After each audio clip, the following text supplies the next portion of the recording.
Programme में खुशामदीद। मैं हूं मोहम्मद जुनैद। शाहज़ेब खानज़ादा की गैर मौजूदगी में इस प्रोग्राम की मेज़बानी मैं कर रहा हूं। आसिफ अली जरदारी पर इमरान खान को कत्ल करवाने की साजिश का इल्ज़ाम लगाने पर इस्लामाबाद पुलिस ने अवामी मुस्लिम लीग के सरबराह शेख रशीद अहमद को गिरफ्तार कर लिया है। शेख रशीद के खिलाफ पीपल्स पार्टी रावलपिंडी डिवीजन के नायब सदर राजा इनायत ने 30 जनवरी को इस्लामाबाद के थाना पारा में रिपोर्ट दर्ज करवाई थी, जिसकी FIR 1 फरवरी को दर्ज की गई। FIR में कहा गया है कि शेख रशीद अहमद ने 27 जनवरी को एक न्यूज़ चैनल पर इंटरव्यू में इल्ज़ाम लगाया था कि आसिफ जरदारी ने इमरान खान को कत्ल करने के लिए किसी दहशतगर्द की मदद हासिल की है। शेख रशीद ने दावा किया था कि उनके पास तमाम मालूमात हैं और वो इसे शेयर करने के लिए तैयार हैं। FIR में कहा गया है कि यह बयान साबिक सदर को बदनाम और उनके ख़ानदान के लिए मुस्तकिल खतरा पैदा करने की साजिश के तहत दिया गया था। शेख रशीद इस मनगढ़ंत और बेबुनियाद साजिश के जरिए पीपल्स पार्टी और तहरीक इंसाफ के दरमियान तसादुम और दुश्मनी पैदा करना चाहते थे ताकि मुल्क का अमन खराब किया जा सके। 31 जनवरी को इस्लामाबाद पुलिस ने बयान जारी किया कि शेख रशीद को आपारा पुलिस ने पीर और मंगल को पेशी के लिए बुलाया था, ताहम दोनों बार वो पुलिस के सामने पेश नहीं हुए। 1 फरवरी को यानी गुज़श्ता रोज़ शेख रशीद अहमद ने पुलिस के नोटिस को इस्लामाबाद हाई कोर्ट में चैलेंज किया और मौक़िफ़ इख्तियार किया कि पुलिस को FIR से पहले इस तरह के नोटिस का इख्तियार नहीं है। पुलिस ने गैर कानूनी तरीके से नोटिस जारी किया। पुलिस के नोटिस को कलअदम करार दिया जाए और पुलिस को हरासा करने से रोका जाए। इस्लामाबाद हाई कोर्ट के जस्टिस तारिक महमूद जहांगीरी ने शेख रशीद की दरख्वास्त पर समाअत की और तहरीरी हुक्मनामे में कहा कि SHO आपारा के तलबी के समन को मुअत्तल किया जाता है। आइंदा समाअत तक जारी शुदा नोटिस से मुतालिक तमाम कार्रवाई मुअत्तल रहेगी। दरख्वास्त गुजार की जानिब से उठाए गए निकात पर मजीद बहस की ज़रूरत है। अदालती हुक्मनामे में मजीद कहा गया है कि IG इस्लामाबाद किसी कानून जानने वाले ऑफिसर को आइंदा समाअत पर अदालत पेश होने की हिदायत करे। पुलिस ऑफिसर तमाम मुतल्लिका रिकॉर्ड के साथ 6 फरवरी को अदालत में पेश हो। इसके बाद इस्लामाबाद पुलिस ने रात 8:40 पर शेख रशीद के खिलाफ ताज़ीरात पाकिस्तान की दफ़ात 120B, 153A और 505 के तहत मुकदमा दर्ज किया। रात 9 बजे के बाद ट्विटर पर बयान जारी किया कि शेख रशीद अहमद की गिरफ्तारी से मुतालिक अदालत आलिया ने सीनियर लॉ अफसर को पेश होने का हुक्म दिया है। मामला अदालत में ज़ेर समाअत है, इसलिए किसी किस्म की रायज़नी नहीं की जा सकती। अदालत का हुक्म वाज़ेह है कि और इसीलिए मनपसंद तशरीह से गुरेज किया जाए। मुतल्लिका अफराद से गुजारिश है कि हक़ाइक़ तोड़ मरोड़ कर पेश ना किए जाएँ। लेकिन फिर रात गए इस्लामाबाद पुलिस ने शेख रशीद को गिरफ्तार कर लिया और दावा किया कि शेख रशीद नशे की हालत में थे। उनके पास से महंगे ब्रांड की शराब बरामद हुई है। इसके अलावा शेख रशीद के कब्जे से M4 राइफल, क्लाशिनकोव और ऑटोमेटिक गन भी बरामद की गई है। जवाब में शेख रशीद का वीडियो बयान सामने आया, जिसमें उन्होंने इस्लामाबाद पुलिस पर बदसलूकी का इल्ज़ाम लगाया और पुलिस पर जवाबी इल्ज़ामात आयद किए। ये घरों में दाखिल हुए, सीढ़ियाँ लगा के इन्होंने दरवाजे तोड़े, बदतमीज़ी की है और तमाम मुलाजमीन को मारा है और ज़बरदस्ती मुझे डाला है इन्होंने गाड़ी में। शेख रशीद का मेडिकल करवाने के बाद आज पुलिस ने उन्हें जुडिशल मजिस्ट्रेट उमर शब्बीर की अदालत में पेश करके 8 रोज़ा जिस्मानी रिमांड की इस्तदा कर दी, जिस पर अदालत ने 2 रोज़ा जिस्मानी रिमांड मंजूर कर लिया और शेख रशीद की जानिब से पुलिस के खिलाफ मुकदमा दर्ज करने की दरख्वास्त खारिज कर दी। शेख रशीद की गिरफ्तारी के बाद उनके भतीजे शेख राशिद शफीक ने इस्लामाबाद हाई कोर्ट में पुलिस के खिलाफ तौहीन अदालत की दरख्वास्त दायर कर दी है, जिसकी समाअत कल होगी। हालिया गिरफ्तारियों के हवाले से तहरीक इंसाफ के रहनुमा फवाद चौधरी ने हुकूमत पर सख्त तनकीद की है। अब जब इस कदर सूरत हाल आपकी गंभीर है तो बजाय इसके कि आप पॉलिटिकल फोर्सेस इदारे बैठें और कुछ सोल्यूशन की तरफ जाएं, आपने गिरफ्तारियां शुरू कर दी। सबसे पहले शहबाज गिल को जो है यहाँ पे गिरफ्तार किया गया, फिर आजम सवाती को गिरफ्तार किया गया, फिर मुझे गिरफ्तार किया गया। अब रात को जो है आपने इमरान रियाज को, शेख रशीद साहब को गिरफ्तार कर लिया। दूसरी जानिब मरियम नवाज ने कहा है कि किसी के साथ ज्यादती नहीं होनी चाहिए। अगर किसी ने जुर्म किया है तो उसकी सजा उसे मिलनी चाहिए। अदालती हुक्म के बावजूद शेख रशीद साहब पर मुकदमा दर्ज होना क्या कानून के अमल दरामद होने पर फुकदान नहीं हो? मैं जनरल बात करूंगी। मैं इंतकाम के हक में नहीं हूँ, किसी के साथ नाहक ज्यादती नहीं होनी चाहिए, लेकिन अगर किसी ने कोई जुर्म किया है तो उसकी सजा उसको मिलनी चाहिए। इस सारे सूरत हाल पर ही बात करेंगे वफाकी वज़ीर दाखिला मुस्लिम लीग नून के सीनियर रहनुमा राना सनाउल्लाह से। राना साहब, शुक्रिया आपके वक्त का। वज़ाहिर ये लग रहा है कि शेख रशीद को गिरफ्तार करना मकसद था, चूँकि अगर जिस मामले की तरफ इशारा किया गया उसके ऊपर अमल किया जाता तो फिर तो अदालत से उनको रिलीफ मिल गया था, कार्रवाई को मुअत्तल करने को कहा गया था, लेकिन फिर नए दफ़ात के तहत उनके खिलाफ मुकदमा दर्ज किए गए और उनको फौरी गिरफ्तार किया गया। तो क्या ये इंतकामी सियासत नहीं है जिसका रास्ता PDM हुकूमत अपना रही है? जी बिल्कुल ऐसा नहीं है। जो उन्होंने अदालत से रुजू किया था वो उनको एक समन किया गया था कि आपने ये बात की है तो आप इस बारे में कोई इंफॉर्मेशन जो है वो हमारे साथ शेयर करें। उन्होंने उसको अदालत में चैलेंज किया और अदालत ने समन करने का जो प्रोसेस है उसके मतलब उन्होंने जो है वो नोटिस किया था कि आया इस इन्वेस्टिगेशन के स्टेज पे हम समन कर सकते हैं या नहीं कर सकते। लेकिन मुकदमा दर्ज करने या दर्ज करने से मतलब जो है वो अदालत ने कोई ना तो हुक्म दिया था ना ही कोई जो है वो अमल को सस्पेंड किया था। अब इसमें देखें सूरत हाल ये है कि ये कोई तरीका है कि एक आदमी उठे और उठ के जनाब जो है वो कत्ल की जो है वो अपना कहानी जो है वो पेश कर दे और फिर कहे कि जी दहशतगर्द जो है वो तंजीम को फलां साहब ने पैसे दे दिए हैं और उनको हायर करके फलां को जो है वो कत्ल करवाना चाहते हैं, मुझे सारी शहादत मेरे पास है। तो फिर स्टेट जो है उसको ये हक हासिल है कि उस आदमी को समन भी करे या उसके खिलाफ मुकदमा दर्ज करे, उससे पूछे कि भाई आपके पास कौन सी एविडेंस है, या ऐसे ही खामखा आप लोगों में खौफ हरास फैलाना चाहते हैं। और दो बड़े ग्रुप्स या दो पॉलिटिकल पार्टीज के दरमियान जो है वो आप जो है वो फसाद जो है वो डालने की बात कर रहे हैं। तो ऐसी चीजें जो है जो कि लेकिन राणा साहब देखें, आप खुद भी कानून को समझते हैं। एक नुक्ता तो बड़ा ही वाज़ेह है कि अदालत ने भी ये कहा कि किस तरह से समन जारी किया जा सकता है मुकदमा दर्ज होने से पहले, और यहाँ तक कहा अदालत ने कि पुलिस यानी आईजी इस्लामाबाद किसी कानून जानने वाले ऑफिसर को आइंदा समाअत पर अदालत में पेश करे। ये तो आपकी हुकूमत ने उसके बाद कार्रवाइयाँ की हैं। अदालत ने यही कहा कि मुकदमा दर्ज करने के बगैर आप किसी को इन्वेस्टिगेशन समन नहीं कर सकते जी। तो फिर हमने मुकदमा दर्ज कर ली है और अब उनको जो है वो हमने अरेस्ट करके अदालत में पेश किया, अदालत ने रिमांड उनका किया है। तो अब वो बताएं कि उनको किस तरह से मालूम है कि जरदारी साहब ने जो है वो पैसे दिए किसी दहशतगर्द तंजीम को और वो कत्ल करवाना चाहते हैं। बुरहान साहब, वो मुद्दा तो पूरे मुल्क को पता लग चुका है शेख रशीद के बयान का, लेकिन आपकी इंतजामिया से ये सवाल तो होगा जिसको आप खुद तस्लीम कर रहे हैं, फिर मुकदमा दर्ज करने से पहले 3 दफा समन क्यों किया? फिर समन इसलिए किया कि वो आए और आगे बताए, एविडेंस दें हमें, लेकिन उन्होंने उस प्रोसेस को जो है वो चैलेंज कर दिया और अदालत ने आप मुकदमा दर्ज किए बगैर ये कर सकते, आप दूसरे मानो आपने ये काम करना है तो जरा मुकदमा दर्ज करें और फिर इनको जो है वो समन कर लें या इनको अरेस्ट कर लें। राणा साहब, इस तरह तो कई नुक्ते हैं जिस पर सवाल उठ रहा है इंतजामिया और हुकूमत की नीयत पर, लेकिन आपसे ये हम जानना चाहते हैं चलिए कि ये पीडीएम हुकूमत की कोई पॉलिसी फैसला है कि जो भी अब हुकूमत के खिलाफ बयान देगा उसको गिरफ्तार करना ही करना है, कोई भी रास्ता तलाश करना है? चूंकि फवाद चौधरी की गिरफ्तारी की तहरीक इंसाफ के अलावा आपकी जमात के रहनुमाओं ने भी मजम्मत की, फिर उनके चेहरे पर कपड़ा डालकर पेश किया जाता है, उसकी तो बहुत ही सख्त मजम्मत की गई। तो सवाल आपसे ये है कि अगर ये गलत है तो क्यों हो रहा है, और अगर ये नहीं होना चाहिए तो फिर आपका इस सिलसिले में इकदाम क्या है? नहीं, देखिए इसमें ये कोई हुकूमत की जो है पॉलिसी नहीं है। हुकूमत ने तो नहीं कहा शेख रशीद साहब को कि आप ऐसे ही जो है वो एक इतना बड़ा इल्जाम लगा दें कि जी कत्ल भी करना है और कत्ल करने की जो है वो बाकायदा जो है वो साजिश हो गई है और एक कलदम जो है वो दहशतगर्द तंजीम से बात हो गई है, उसको पैसे भी पकड़ा दिए गए। तो ये हुकूमत ने कहा था इनको कि आप ये जो है वो बात छोड़ें और मीडिया के ऊपर जो है ये चले और हर बंदा जो है वो देख के परेशान हो गई, यार ये क्या हो रहा है, ये लोगों को कत्ल करवाने के लिए जो है ये बयाने पकड़ाए जा रहे हैं दहशतगर्द तंजीमों को। तो ये हुकूमत ने तो नहीं कहा।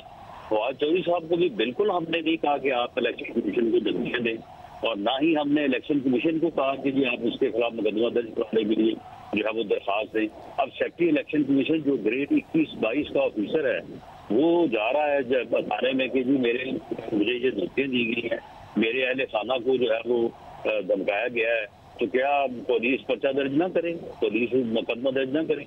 जहाँ तक रही बात उनको उनके चेहरे उनके ऊपर कपड़ा डाल के, तो बिल्कुल दुरुस्त है, वो बात गलत थी। मैंने खुद उसका नोटिस लिया और उसकी हम इंक्वायरी करवा रहे हैं कि ये क्यों किया गया। जो उधर पेश किया उन लोगों ने कि जी वहाँ पे ये सूरत हाल थी, हम चाहते थे कि उनको नुकसान ना पहुंचे। मैंने उसको तस्लीम नहीं किया, मैंने कहा कि ये गलत है, आपको ऐसा अमल जो है वो नहीं करना चाहिए था। ये उस ऑफिसर जिसने उन्हें अदालत में पेश किया, ये उसकी एक अपनी जो है वो सोच थी, इसमें कोई हुकूमती पॉलिसी या किसी तरफ से कोई डायरेक्ट। ठीक है, राना सलाम साहब, फवाद चौधरी का कहना है कि मुल्क अब दहशतगर्दी का शिकार है, ये गिरफ्तारियों का वक्त नहीं है, तो क्या मजीद ये गिरफ्तारियां होंगी आगे? जी, हम बिल्कुल गिरफ्तारियां नहीं करना चाहते। हमें इस बात का बिल्कुल एहसास है कि मुल्क दहशतगर्दी का शिकार है, लेकिन मामला ये है कि ये जो बयानी यानी बयानात के जरिए दहशतगर्दी फैलाई जा रही है, किसी को धमकाया जा रहा है, किसी को जो है वो कत्ल करवाया जा रहा है, ये दहशतगर्दी भी तो खत्म होनी चाहिए। ठीक है, राना सलाम साहब, जो दहशतगर्दी का वाक़या है पेशावर का, उसमें पहले तो कोई सिरा नहीं मिल रहा था। अब IG खैबर पख्तूनख्वा ने वीडियो के ज़रिए से बताया कि किस तरह से खुदकुश हमलावर ने वहाँ का आकर हमला किया। उसमें कई जगहों पर गफलत भी नज़र आ रही है। वो कहते हैं कि इनके सहूलतकारों तक पहुँच जाएंगे हम। अब इस पर सवाल ये बनता है कि आपके बयानात के मुताबिक तो पाकिस्तान में होने वाली दहशतगर्दी के सहूलतकार अफ़गानिस्तान में है, उस पर आपका मौक़िफ़ ये है कि उन्होंने ये यकीन दहानी करवाई थी तालिबान हुकूमत ने कि वो अपनी सरजमीन किसी दूसरी मुल्क के ख़िलाफ़ दहशतगर्दी के लिए इस्तेमाल होने नहीं देंगे। लेकिन जो बयान है काबुल में एक तकरीब में अफ़गान वज़ीर ख़ारजा का मौलवी अमीर खान मुत्तकी, वो ये कहते हैं कि पाकिस्तानी वज़रा अपना बोझ दूसरों पर मत डालें, पेशावर धमाके की तहकीकात होनी चाहिए। अगर दहशतगर्दी अफ़गानिस्तान में होती तो चीन, ताजिकिस्तान, उज़्बेकिस्तान, तुर्कमानिस्तान और ईरान की जानिब भी फैलती है। तो इस तरह की उन्होंने बात की है। फिर अफ़गान इस बयान पर तर्जुमान दफ्तर ख़ारजा का रद्दअमल भी आया है। उन्होंने कहा कि वो इल्ज़ामात और उंगलियां उठाने पर यकीन नहीं रखते। तो अफ़गान वज़ीर ख़ारजा तो आपकी हुकूमत के मौक़िफ़ की नफ़ी कर रहे हैं। वो कह रहे हैं कि वज़रा अपना बोझ हम पर ना डालें, ये पाकिस्तान के अंदरूनी मामलात हैं, उसको ठीक करने की कोशिश करें। नहीं, देखें, ये जो TTP का मामला है, इसमें तो कोई शक नहीं है कि वो लोग यहीं से गए हुए हैं। ज़माने में मुजाहिदीन थे और इसमें जो अफ़गान वज़ीर ख़ारजा ने बात की है, तो अगर ये बात ऐसे ही सच हो तो और वो उनकी ज़मीन जो है किसी भी दहशतगर्दी की कार्रवाई के लिए इस्तेमाल ना हो तो हमें तो बड़ी खुशी होगी। वो हमारा हमसाया, हमारा मुसलमान भाई है, तो हम तो ये चाहते हैं कि ऐसा ही होना चाहिए। लेकिन अगर कोई अदरवाइज हमें कोई चीज़ें जो है वो यानी दिखती हैं या कोई अभाव आता है तो वो उनके साथ शेयर करने में जो है वो हमें कोई हर्ज नहीं है, हम उनके नोटिस में लाएंगे। लेकिन राना साहब, फिर इसका सही तरीका तो यही होगा कि हुकूमत पाकिस्तान इंटेलिजेंस सबूत सामने रखे अफ़गान हुकूमत के। अगर आप और आपकी हुकूमत ये यकीन करते हैं कि अफ़गान सरजमीन इस्तेमाल हुई है, सहूलतकार अफ़गानिस्तान में मौजूद है पाकिस्तान में दहशतगर्दों के, तो इसका तो सही तरीका ये नहीं होगा? क्या आपका अब तक रब्ता नहीं हुआ? क्या कोई इंटेलिजेंस मालूमात शेयर नहीं की गई अफ़गानिस्तान से अभी तक? जी, ये इंटेलिजेंस मालूमात भी हैं, ये हम शेयर करने जा भी रहे हैं, उससे पहले भी शेयर की जाती रही है। तो बाकी जो सहूलतकारी की बात IG साहब ने की है, देखें, एक आदमी अगर अफगानिस्तान से चलता है या किसी एरिया से भी चलता है तो वो कोई जो है वो सीधा तो नहीं पहुंच जाता किसी जगह पे। वहाँ पे कुछ लोग हो सकते हैं ना जो उसे सहूलत दें और उसके बाद वो अपने टारगेट पे पहुंचे। तो यकीनन इसमें जिस जगह पे आके उसने ये एक्सप्लोर किया है और उतना नुकसान किया है, उतना अलमनाक हादसा ये हुआ है, तो इसमें IG साहब की ये बात दुरुस्त है कि कोई ना कोई दाएं बाएं कोई ऐसे लोग जरूर होंगे जिन्होंने वहां तक पहुंचने में मदद की है। तो अगला कदम क्या होगा फिर इस हवाले से हुकूमत पाकिस्तान का? इस हवाले से अपेक्स कमेटी की मीटिंग जो है वो केलम में है, बड़ी हाई लेवल मीटिंग होती है, वो कल वज़ीर आज़म साहब ने रखी है और उसको पेशावर में ही मुनक़्क़द करने का हुआ है। तो कल हम सभी लोग जा रहे हैं वहाँ पे बैठेंगे, इनके साथ बैठ के सारी मालूमात भी शेयर करेंगे और मशवरा करेंगे तो उसके बाद फिर जहाँ जहाँ भी इंटेलिजेंस शेयरिंग की जरूरत हुई या बात करने की जरूरत हुई तो वो इंशाअल्लाह ताला अंदरूनी मुल्क भी और जो है वो बात करें। ठीक है राना साहब, गिरफ्तारी के मामले पर यह सवाल भी बनता है कि जो इल्ज़ाम है आसिफ जरदारी पर वो तो इमरान खान साहब ने लगाया था। हत्ता कि शेख रशीद साहब ने भी ये कहा कि उन्होंने इमरान खान के बयान की बुनियाद पर यह बात कही है, लेकिन लग ऐसा रहा है कि हुकूमत सिर्फ आसान अहदाफ की तलाश में है गिरफ्तारी के लिए। नहीं, इमरान खान साहब को भी जो है वो अगले मरहले में इस बात के ऊपर उनको भी जो है वो समन किया जा सकता है और उनसे पूछा जा सकता है कि जी बताएं आपके पास क्या एविडेंस है। लेकिन इमरान खान साहब जो है उनको एक थोड़ा सा ये एज हासिल है कि उनको हमला हुआ है और उसके ऊपर वो एक अपनी कहानी पेश कर रहे हैं कि मुझे कत्ल करने की जो है वो हुई है और नहीं होगी। लेकिन शेख रशीद साहब जो है ये दाएं बाएं सोच के ये अपना ही जो है वो बात कर रहे हैं कि जी मेरे इल्म में है, तो भाई तुम्हारे इल्म में है तो फिर बताओ कौन लोग है कि जिन्होंने आपको बताया है और किस तरह से ये एविडेंस आपको मिली है ताकि इसके ऊपर जो है वो कार्रवाई की जाए। ये इमरान खान का बयान जो है वो भी बड़ा कार्रवाई मसम्मत है और इश्तियाल अंगेज है बयान। लेकिन शेख रशीद साहब जो है उन्होंने बड़ा कैटेगोरिकली कहा, उसने कहा जी मुझे तो पता है ये किस तरह से ये अमल सारा हुआ है दहशतगर्द तंजीम को पैसे देने का और उनके साथ ये बात तय करने का कि आप आगे तो जो है उसको पता करना। बहुत शुक्रिया राना सनाउल्लाह साहब। अभी ये खबर है शेख रशीद पर थाना मरी में एक और मुकदमा दर्ज कर लिया गया है। यह मुकदमा कार सरकार में मदाखलत और पुलिस से मज़ाहमत की दफात के तहत दर्ज किया गया है।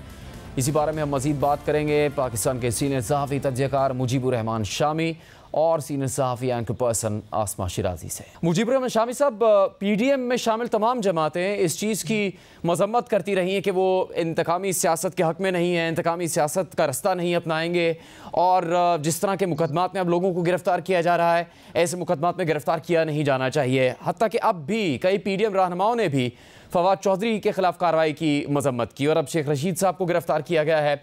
तो क्या कह रही है PDM कि वो इंतकामी सियासत करेगी नहीं लेकिन फिर भी कर रही है इंतकामी सियासत? क्या ये उनकी मजबूरी है या फिर यही उनके पास एक रास्ता है आगे बढ़ने का? देखिए, जो कुछ हो रहा है उसकी तो ना तारीफ की जा सकती है ना तायीद की जा सकती है और आप मुकदमा कायम कर सकते हैं, कानूनी कार्रवाई कर सकते हैं। अगर कोई शख्स कानून को वायलेट करता है तो उसके खिलाफ इक़दाम कर सकते हैं।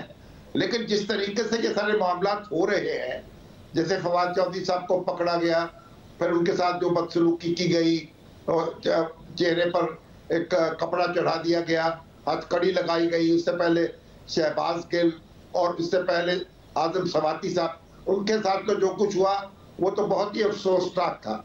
और फिर अब शेख रशीद साहब को जिस तरह गिरफ्तार किया गया और जिस तरह के इल्ज़ाम लगाए जा रहे हैं, जो बोतल दिखाई जा रही है और ये जो सारी चीज़ें हैं, मैं नहीं समझता कि इनका कोई अच्छा नतीजा निकलेगा।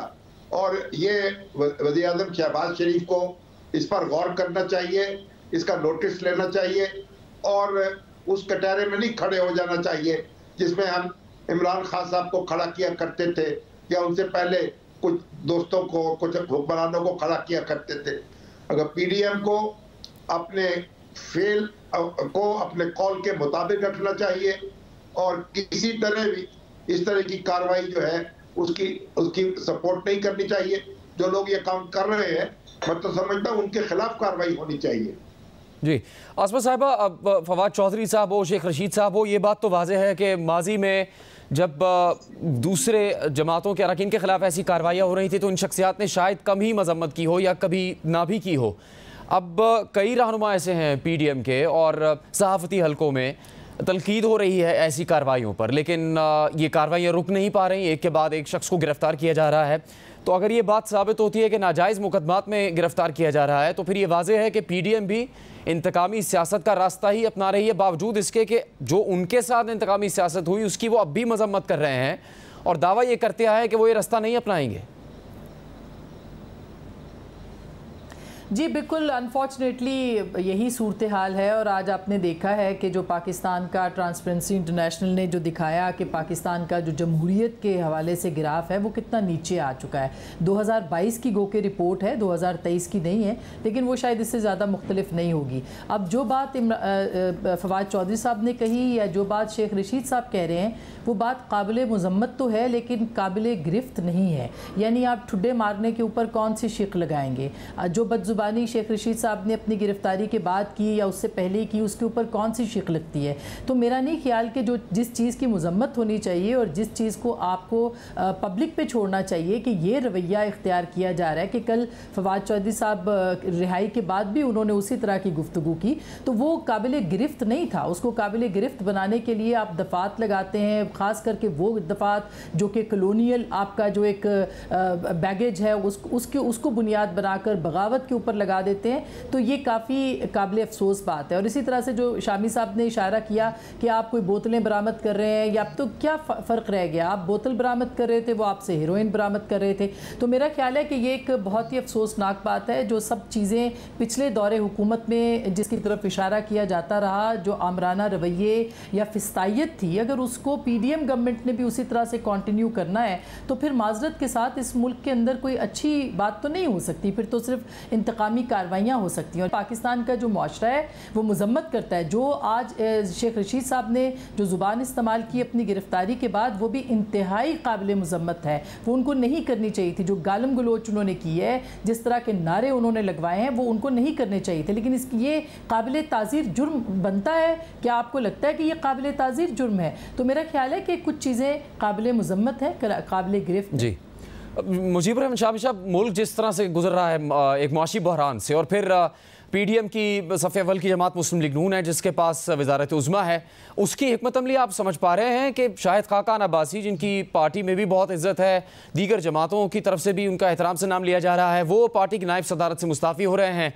मरियम नवाज़ साहिबा वापस आ रही हैं पार्टी की सियासत को मुतहरिक करने के लिए, लेकिन ये वही रहनुमा है जो कि सबसे बड़ा धचका जो ज़िमनी इंतखाब में लगा पंजाब के, जिसमें तहरीक इंसाफ जीत गई, और मुस्लिम लीग नून जो दावे कर रही थी क्लीन स्वीप के, वो बिल्कुल गलत साबित हुए। उससे पहले ही मरियम नवाज़ तो मुल्क से बाहर जा चुकी थी। किस तरह से वो सियासत को मुतहरिक करेंगी और क्या बयानियाँ आपको लगता है कि वो लेके आगे चलेंगे इस सारे बहरान से निपटने के लिए? देखिए, ये तो मुस्लिम लीग की जो दाखिली सियासत है उस पर भी काबू पाना चाहिए, नवाज शरीफ साहब को भी और शहबाज शरीफ साहब को भी। इस वक्त तो वो भी बेकाबू हो रही है और यानी लगता है कि तू अभी राहगुजर में है, कायदे मुकाम से गुजर। तो अब जब आप 2 सूबों में इंतखाबात सर पे खड़े हों और चंद माह के बाद फिर कौमी इंतखाबात जो हैं वो भी आने वाले हों, तो फिर आप उस वक्त तो पार्टी में एक इत्तेहाद होना चाहिए, यकजहती होनी चाहिए। इस वक्त ये जो खलफशार जो है वो अच्छी बात नहीं है। तो मरियम नवाज जो है पार्टी को मुतहर्रिक कर रही हैं, कारकुनों को भी मुतहर्रिक कर रही हैं, लेकिन ज़रूरी बात है कि जो सीनियर्स हैं उनके साथ भी एतमाद का रिश्ता बहाल रहे और उनको भी साथ लेके चला जाए। तो ये उनका जो ज़रूरी खलफशार है उस पर तो काबू पाना चाहिए, उसके बगैर तो मामला आगे नहीं बढ़ेगा। लेकिन जहाँ तक ये जो हुकूमती इक़दाम हैं, इसने भी बड़ा एक इख्तलाफ पैदा कर दिया है। ये हुकूमती इक़दाम जो है, देखिए इमरान खान साहब के दौर में जब इस तरह की बातें की गई और इससे पहले भी जिन अदवार में भी इस तरह के इक़दाम किए गए, वो कभी हुक्मरानों को रास नहीं आए। उन्होंने हुक्मरानों के कद काट में इजाफा नहीं किया, बल्कि जब वे इक़्तिदार से अलग हुए तो वह उनको सफाइयाँ देनी पड़ी, उनको मददें करनी पड़ी और उसमें मुँह छुपाना पड़ा। तो अब ये जो जिस तरीके से ये मामला हो रहे हैं और जिस तरीके से अब ये असला बरामद किया जा रहा है, बोतलें बरामद की जा रही हैं, इससे कोई क्रेडिबिलिटी बन नहीं रही, कोई यकीन नहीं कर रहा इन बातों पर। और कानून जो है ना, कानून के तहत अब कार्रवाई करें, लेकिन आराम से करें, तरीके से करें, सलीके से करें, फिर अदालत पर फैसला छोड़ दें। अब तो जो मुकदमे बनाए जा रहे हैं, लगता है कि बहुत जल्दबाजी में और बड़े भोंडे अंदाज से बनाए जा रहे हैं। महाज़राई का रास्ता नहीं अपनाना चाहिए, आपका ये ख्याल है? आसमा साहिबा, मरीम नवाज़ की जो हिकमत अमली है, ये तो सवाल उठ रहा है कि एक बरस के दौरान भी मुआशी बहरान बड़ा है, उसमें जो बेहतरी आ सकती थी उस तरह से नहीं आई, लेकिन मरीम नवाज़ ने आते ही जो अपनी गुफ्तगू शुरू की है उसमें उनकी तवज्जो माजी की तरफ है, इमरान खान पर तनकीद की है, और जो उन्होंने वाज़े तौर पर 5 नाम लिए मजमूई तौर पर, उस पर उन्होंने खुलकर तनकीद की। तो ये वाज़े है कि मुस्लिम लीग नून की भी ये हिकमत अमली होगी कि फिर जो इससे पहले बुरा हुआ उसी को वो बुनियाद बनाकर आवाम में जाएंगे, आवाम की बेहतरी के लिए, मुल्क की मईशत की बेहतरी के लिए तवज्जो देने और उसके लिए कोई मंसूबा पेश करने के ऊपर तवज्जो नहीं होगी। दरअसल आपको लगता है कि ये मकबूल होगी बात आवाम में?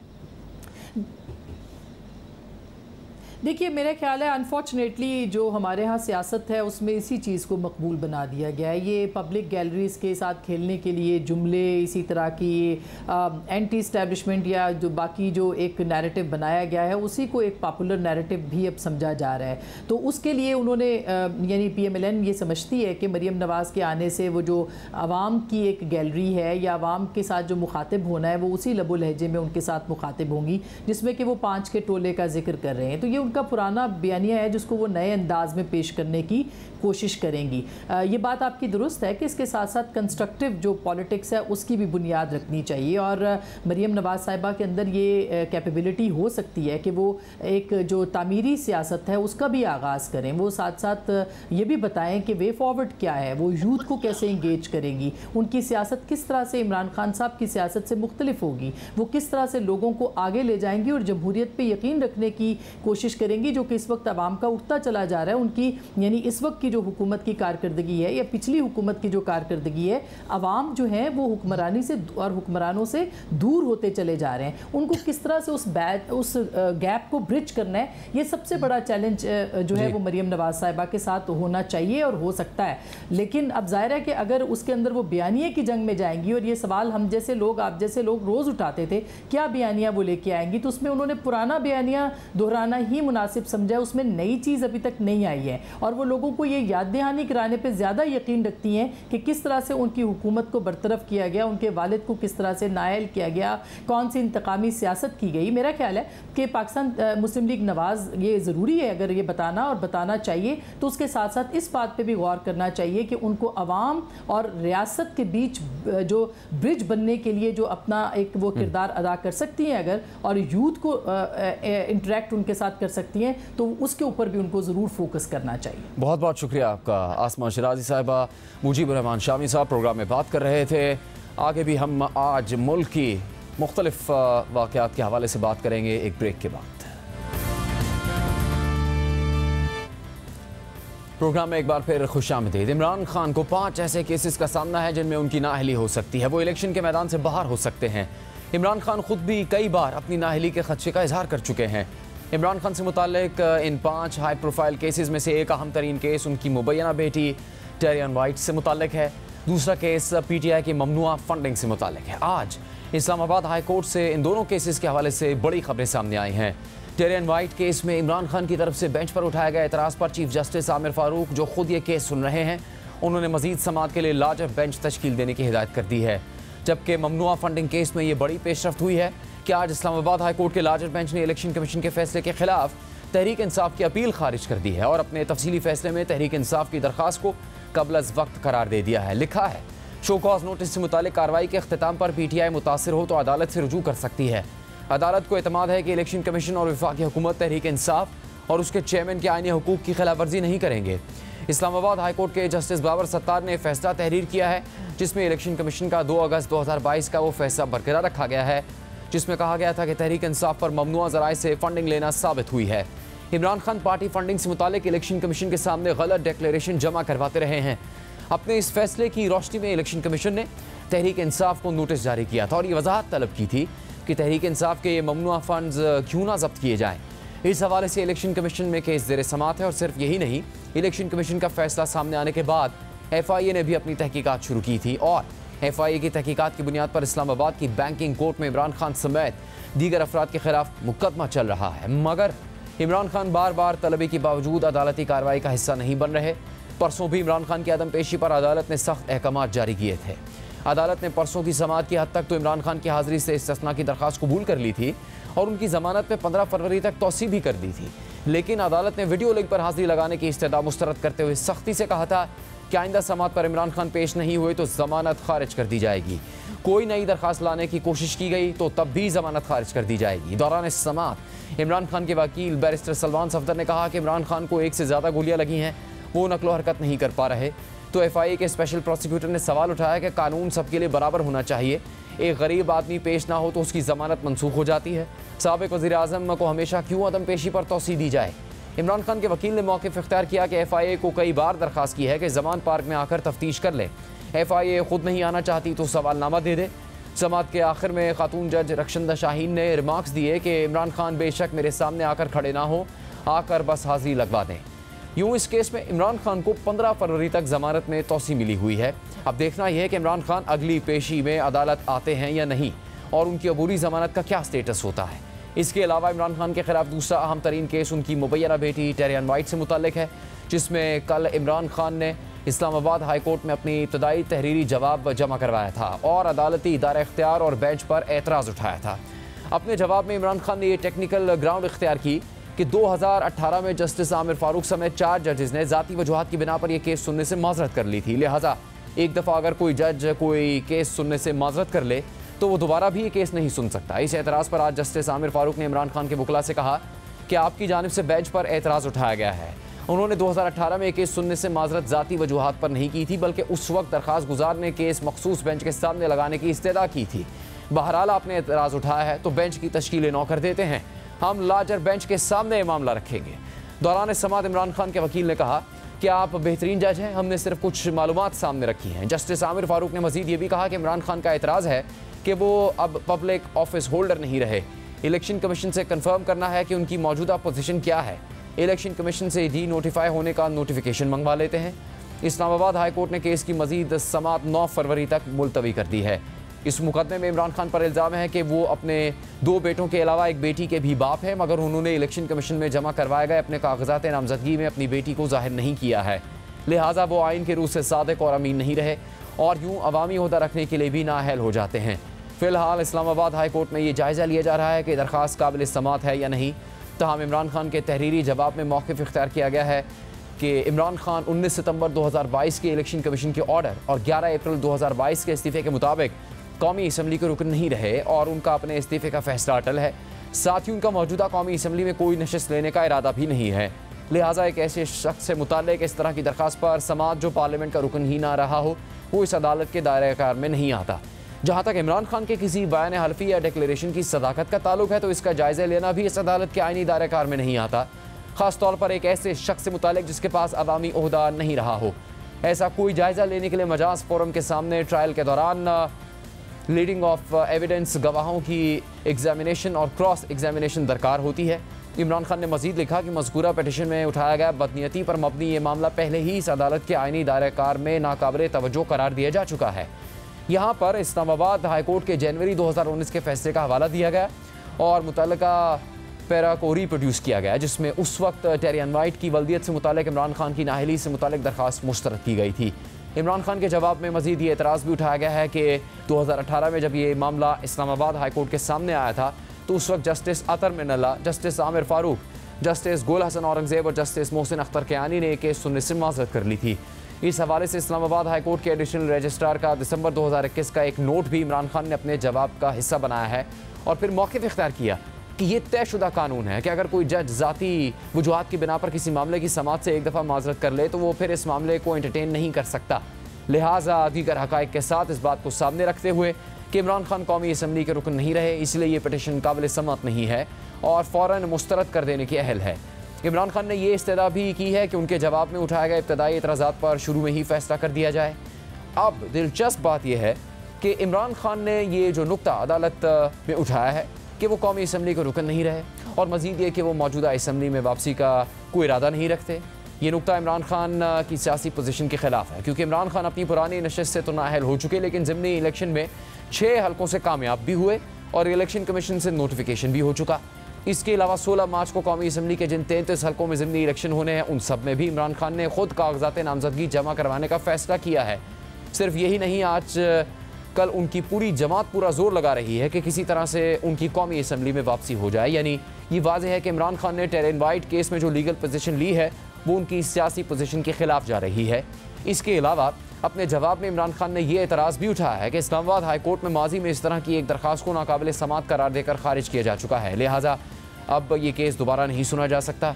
इमरान खान का ये कानूनी नुक्ता अहम तो है, लेकिन दूसरी तरफ मौजूदा दरख्वास्त और पिछली दरख्वास्त में एक मुबैना ठोस सबूत का फ़र्क भी मौजूद है और इसी सबूत के मौजूदा केस में इंतहाई अहम करार दिया जा रहा है। मौजूदा दरख्वास्त में इमरान खान की तरफ से टेरर इनवाइट की गार्डियनशिप उसकी खाला को देने का और उनकी 2004 का एक मुबैना बयान हलफी बतौर सबूत शामिल किया गया है, लेकिन ये बयान हलफी उस दरख्वास्त का हिस्सा नहीं था जो इस्लामाबाद हाई कोर्ट ने माजी में मुस्तरद की थी। इस बुनियाद पर नून लीग के रहनुमा अता तारड़ का भी कहना है कि नया सबूत आने पर कोई भी केस रीओपन हो सकता है। ग्राउंड ये लिया है कि ये केस पहले एक दफा सुना जा चुका है, दोबारा नहीं सुना जाएगा। ये कानून बिल्कुल वाज़ेह है कि जब नई एविडेंस आ जाए, नई एविडेंस के आ जाने के बाद केस रीओपन हो सकता है। सिर्फ यही नहीं, इमरान खान के मुबैना बयान हल्फी के हवाले से दरख्वास्त गुजार के वकील बैरिस्टर हसनैन चौधरी का दावा है कि ये ओरिजिनल डॉक्यूमेंट है जो उन्होंने कैलिफोर्निया की स्टेट कोर्ट से निकलवाया है। अब ये है पूरी सूरत हाल। अदालत में फिलहाल ये केस इब्तदाई मरहले में है, लेकिन इसका फैसला इमरान खान के लिए मुश्किल खड़ी कर सकता है। मगर सिर्फ ये 2 केसेस ही नहीं बल्कि एक और ऐसा केस भी है जो इमरान खान के लिए इंतखाबी मैदान में मुश्किलात खड़ी कर सकता है। ये high profile case Imran Khan को बतौर वज़ीर आज़म गैर मुल्की दौरों से मिलने वाले तोशाखाना के तहफ़ से मुताल्लिक है। तोशाखाना रेफरेंस में गुज़श्ता साल इलेक्शन कमीशन इमरान खान को कौमी असम्बली की नशिस्त से नाअहल कर चुका है और मज़ीद ये कि इलेक्शन कमीशन की दरख्वास्त पर इस्लामाबाद की सेशन अदालत में इमरान खान के खिलाफ करप्ट प्रैक्टिसेस की कार्रवाई चल रही है और इस कार्रवाई का हिस्सा बनने के लिए मोअज़्ज़ज़ अदालत कई बार इमरान खान को ज़ाती हैसियत में तलब कर चुकी है, मगर वो एक दफ़ा भी पेश नहीं हुए। आखिरी समाअत में भी तलबे के बावजूद इमरान खान अदालत में पेश नहीं हुए थे, जिस पर अदालत ने 7 फरवरी को इमरान खान पर बाकायदा फ़र्द जुर्म आयद करने का फैसला सुना दिया और ये भी हुक्म दिया कि 7 फरवरी को इमरान खान की हाज़िरी यकीनी बनाने के लिए 20,000 रुपये के ज़मानती बॉन्ड्स जमा करवाए जाएँ।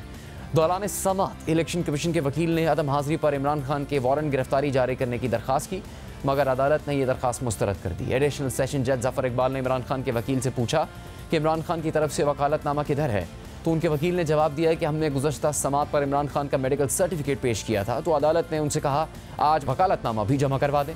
तो इलेक्शन कमीशन के वकील ने एतराज़ किया कि वकालतनामा उस वक्त तक नहीं आ सकता जब तक इमरान खान खुद पेश ना हो या हाज़िरी यकीनी बनाने के ज़मानती मसलके ना जमा करवा दें। इस मौके पर इलेक्शन कमीशन और इमरान खान के वकला के दरमियान कमरा अदालत में तल्ख कलामी भी हुई। इमरान खान के वकील ने इलेक्शन कमीशन के वकील से कहा कि आप मुझे हिदायत ना दें, कोर्ट को मुखातिब करें। यूँ समाअत मुकम्मल होने पर फ़र्द जुर्म आयद करने के लिए 7 फरवरी की तारीख मुकर्रर कर दी थी। इन 3 केसेस के अलावा इमरान खान के केसेस का थोड़ा और अहाता करें तो उन्हें तौहीन अदालत के 2 अहम केसेस का भी सामना है और उनमें भी इमरान खान की नाअहली का खतरा मौजूद है। इनमें से एक केस सुप्रीम कोर्ट में ज़ेर समाअत है और दूसरा केस इलेक्शन कमीशन में ज़ेर समाअत है। तौहीन इलेक्शन कमीशन के केस में इमरान खान पर इल्ज़ाम है कि उन्होंने गुज़श्ता साल अपनी तकरीरों में इलेक्शन कमीशन और उसके सरबराह पर संगीन इल्ज़ामात लगाए हैं। ये नाज़ेबा ज़बान इस्तेमाल की गई। इमरान खान के अलावा तौहीन इलेक्शन कमीशन के केस में असद उमर और फवाद चौधरी भी नामजद है।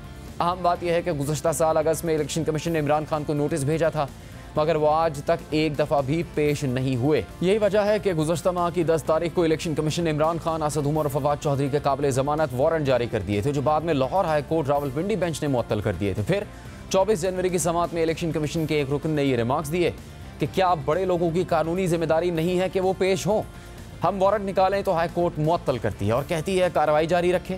इसके अलावा इमरान खान के खिलाफ तौहीन अदालत का दूसरा केस सुप्रीम कोर्ट में ज़ेर समाअत है और काफ़ी सुस्त रवि से कार्रवाई चल रही है। इमरान खान पर इल्ज़ाम है कि उन्होंने गुज़श्ता साल 25 मई को अपने लॉन्ग मार्च के दौरान अदालती अहकामात की खिलाफ वर्जी की थी और अपने कारकुनों को डी चौक पहुँचने की हिदायत की थी। सुप्रीम कोर्ट में अब यह तय होना है कि इमरान खान ने जिस वक्त कंटेनर से हिदायत जारी की थी उस वक्त उन तक सुप्रीम कोर्ट का हुक्म पहुँचा था या नहीं और वह तौहीन अदालत के मुर्तकब हुए या नहीं।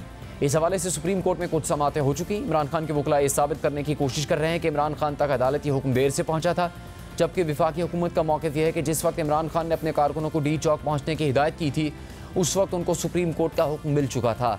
मगर इस केस की आखिरी समाअत को अब तकरीबन 2 महीने होने वाले हैं। तमाम ये 5 केसेस ऐसे हैं जिनमें से एक का भी फैसला इमरान खान के खिलाफ आ जाए तो उनके लिए अगले जनरल इलेक्शन में मुश्किलात खड़ी हो सकती हैं।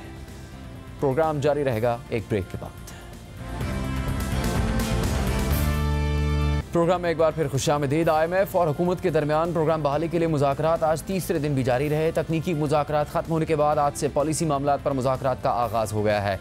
IMF ने हुकूमत की जानिब से 952 अरब रुपए के सर्कुलर डेट मैनेजमेंट प्लान पर तहफ़्फ़ुज़ात का इजहार किया है और बिजली के टैरिफ पर सब्सिडी ख़त्म करने का मुतालबा कर दिया है। इसके अलावा जियो न्यूज़ के ज़राए के मुताबिक IMF ने हुकूमत की बिजली की तकसीम कार कंपनीज़ की कारकर्दगी पर अदम एतमाद का इजहार किया है और साथ ही डिस्कोस की जानिब से बिजली के बिलों की 100% वसूली में नाकामी पर तहफ़्फ़ुज़ात का भी इजहार किया है।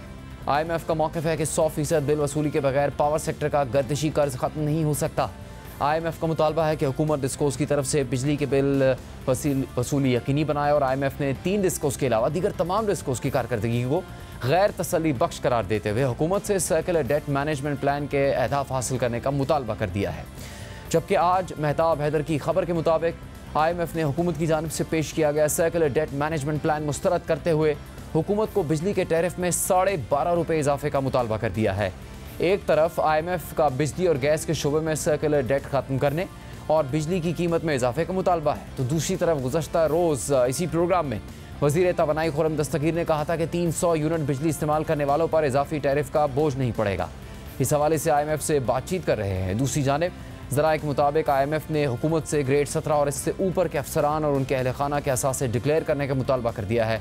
जबकि आज इंटरबैंक में डॉलर 2 रुपये 53 पैसे इजाफे के बाद 271 रुपये 36 पैसे का हो गया, जो तारीख की बुलंद तरीन सतह है। इसके अलावा आज स्टेट बैंक के ज़र मबादला के आदाद शुमार भी सामने आए हैं। 27 जनवरी को ख़त्म होने वाले हफ्ते में स्टेट बैंक के ज़खायर में 59 करोड़ 20 लाख डॉलर्स की कमी आई है, जिसके बाद स्टेट बैंक के पास 3 अरब 8 करोड़ 6 लाख 20 हज़ार डॉलर्स के ज़खायर रह गए हैं। आज IMF के साथ मुज़ाकरात में क्या तय हुआ और आगे क्या होने जा रहा है, इसी हवाले से हम बात करेंगे दी न्यूज़ के नुमाइंदे सहाफ़ी मेहताब हैदर से। मेहताब साहब, ये जो सर्कुलर डेट वाला मामला है, इस पर कहाँ तक बात पहुँची है? क्या ऐसा लग रहा है कि कामयाबी हासिल कर सकेगा पाकिस्तान IMF के साथ इन मामलात पर कोई फ़ैसला करने के लिए? इस टाइम जो सर्कुलर डेट है कोई 2.5 ट्रिलियन के लगभग खड़ा है और हुकूमत ने इस साल के दौरान जो इनिशियल प्लान किया था उसमें कोई 1.5 ट्रिलियन के लगभग सर्कुलर डेट के अंदर इजाफा होना था। फिर उस प्लान को रिवाइज़ किया गया और अब जो प्लान हुकूमत बनाकर IMF के साथ इस टाइम डिस्कशन में मसरूफ़ है, उस प्लान के तहत इस सर्कुलर डेट में कोई 952 अरब रुपए का इजाफा होना है। अब IMF जो है उसमें जो IMF की सबसे बड़ी कंसर्न है, वो कंसर्न ये है कि जो पावर सेक्टर की सब्सिडीज़ हैं वो कुछ 675 बिलियन रुपीस की हुकूमत ने इन्वेस्ट की हुई हैं against the target of 240-245 billion जो बजट के मौके पर रखा गया था। तो इस तरह का एडिशन IMF के प्रोग्राम में कतई नाकाबिल कबूल है उन्हें। आप ये देखें कि ये इस टाइम 675 अरब रुपए की सब्सिडी उस टाइम है जब फ्यूल प्राइस एडजस्टमेंट की सूरत में और क्वार्टरली टैरिफ एडजस्टमेंट की सूरत में और एक सरचार्ज लगाकर कुछ 7 रुपए पर यूनिट इजाफा जो है वो मज़ीद इंक्रीज़ करना है। हालांकि हम बेस टैरिफ, आपको याद होगा कि जब 7th और 8th रिव्यू हुआ था तो उस टाइम हमने बेस टैरिफ बढ़ाया था, लेकिन अगर 675 अरब रुपया तो IMF को कुछ ही ज़रूरत कबूल नहीं है। तो वो ये कह रहे हैं कि आप ये जो 7-7.5 रुपये है इसके बजाय 12-12.5 रुपये पर यूनिट टैरिफ के अंदर इंक्रीज़ करें ताकि ये 675 जो है इसको कम करके 335 अरब रुपए पे लाया जा सके। ये एक बड़ा मेजर चैलेंज है हुकूमत के लिए एक ऐसे वक्त में कि जब आप ये देखें कि सर्कुलर डेट का मॉन्स्टर खड़ा है पावर सेक्टर में, और ये सिर्फ पावर सेक्टर में नहीं है, अब गैस सेक्टर के अंदर भी ये 1.6 ट्रिलियन को जो है वो टच कर चुका है और वहाँ पे भी हुकूमत ये प्लान पेश कर रही है कि उसको कम करके 700 से 800 अरब रुपए पे लाया जाएगा।